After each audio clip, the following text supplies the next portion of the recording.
අදත් ඔයගොල්ලෝ හැමෝම ආදරෙන් පිළිගන්නවා channel එකට.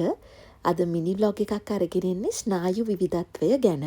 මේකට අපි ඉංග්‍රීසි වලින් කියනවා neurodiversity කියලා. ලංකාවේ මේ ගැන කතා කරනවා අඩුයි. හැබැයි වෙන රටවල් වල මේ ගැන ගොඩක් කතා කරනවා. ඒ වගේම මේකට ගොඩක් support කරනවා. ඔයගොල්ලෝ දැන් මේ දකින්නේ මම ජීවත් වෙන පැත්තේ neurodiversity umbrella project එක.